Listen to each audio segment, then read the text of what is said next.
આજે જ્યારે સમગ્ર ગુજરાતમાં સ્થાનિક સ્વરાજ્ય ચૂંટણી તાલુકા પંચાયત, જિલ્લા પંચાયત, નગરપાલિકા, મહાનગરપાલિકા 26 તારીખે મતદાન થવાનું છે.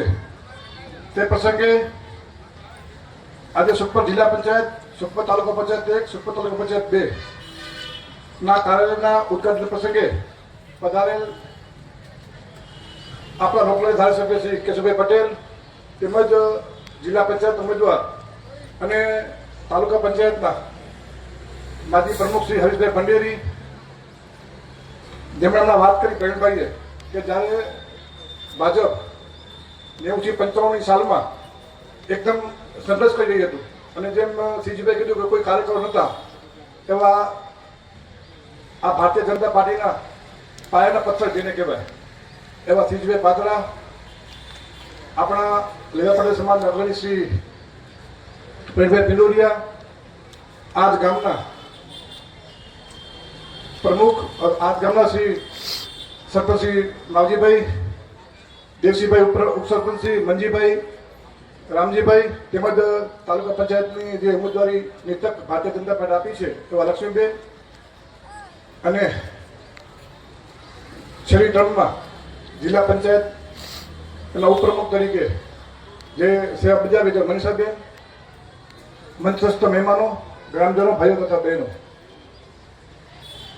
ચૂંટણીઓ તો ભલે આદિ આવી, પણ વિકાસની વાત કરીએ તો હંમેશા ભારતીય જનતા પાર્ટીએ મિર્જાપર, સુખપર કે માનુકામાં ઘણી બધી વિકાસની ગ્રાન્ટો અહીં આપેલી છે. હમણાં લગભગ છેલ્લા 2 મહિનામાં આપણા કેશુભાઈ પટેલની ગ્રાન્ટમાંથી મદનપુરમાં 60 લાખના ખર્ચે ખાતમુહૂર્ત કર્યું. 2 રસ્તા સુખપરના એનું પણ આપણે ખાતમુહૂર્ત કર્યું. આ ગામમાં 4 આંગણવાડી જે જર્જરિત હતી તે આંગણવાડીના 65 લાખ રૂપિયા જે મહાત્મા રકમ એનું પણ આપણે ખાતમુહૂર્ત કર્યું. જ્યારે આગેવાનો કોઈ વાત લઈને આવે કે બાપા આ કામ છે, કોઈ હજી સુધી એવું કામ નથી કે આપણી ગ્રાન્ટમાંથી ન થયેલું હોય. તો વાત એ છે કે જ્યારે આપણા વડાપ્રધાન શ્રી નરેન્દ્ર મોદી સાહેબ, ગુજરાતના મુખ્યમંત્રી ભૂપેન્દ્ર પટેલ સાહેબ, જિલ્લા પંચાયતની ટીમ, તાલુકા પંચાયતની ટીમ કે ગ્રામ પંચાયતની ટીમ, પંચાયતથી કરી અને પાર્લામેન્ટથી સુધી ભારતીય જનતા પાર્ટીનું શાસન રહેલું છે. છેલ્લા લગભગ 30 વર્ષથી ગુજરાતમાં આપણે સતત ભારતીય જનતા પાર્ટીનો ભરોસો કરી રહ્યા છીએ.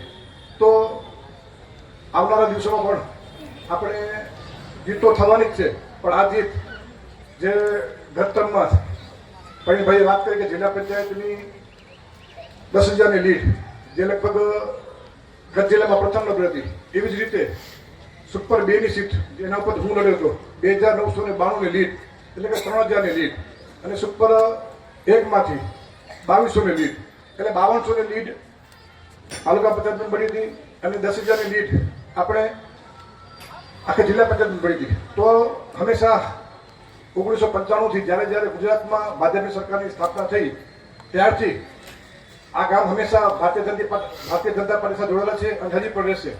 પણ વાત આજે એ કરવાની છે કે 26 તારીખે લગ્નના પણ માહોલ છે, ગરમી પણ છે, તો કોઈ પણ ઉમેદવાર આમાં રહી ન જાય એની આપણે ખાસ કાળજી રાખજો. બહેનો પણ ખાસ વિનંતી કે વાડીના કામ હોય કે મજૂરી કામે જતા હોય તો સવારે આપણે મતદાન કરી જઈએ.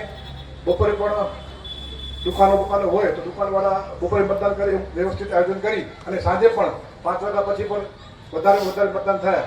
અને આપણે જેમ ગયા વખતે સૌથી વધુ લીડથી જીત્યા હતા, આ વખતે એ રેકોર્ડ તૂટે અને 10ની જગ્યાએ આપણે 13,000 પહોંચીએ એવું આપણે બધા સાથે મળીને સંકલ્પ કરીએ.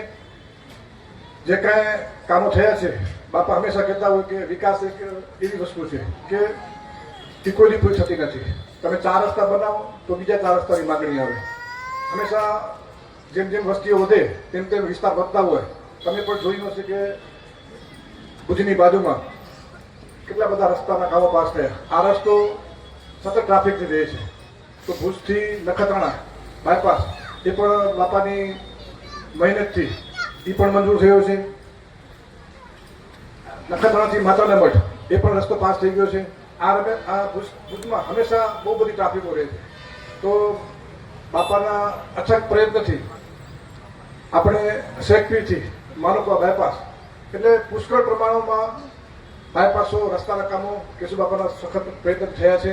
બાપા તો ભલે હમણાં ધારાસભ્ય બન્યા, પણ જ્યારે પાર્ટીના પ્રમુખ હતા 8 વર્ષ, ત્યારે પણ સુપરને ગમે બી કામ પડે, કોઈ પણ કોઈ કામ પડે કે કોઈ પણ મૂંઝવણ હોય તો હંમેશા આપણે કેશુબાપાને યાદ કરીએ અને એની આગળની વાત કરીએ તો અમને હંમેશા કાંઈ જગ્યાએ હોય તો બાપા દેખાય.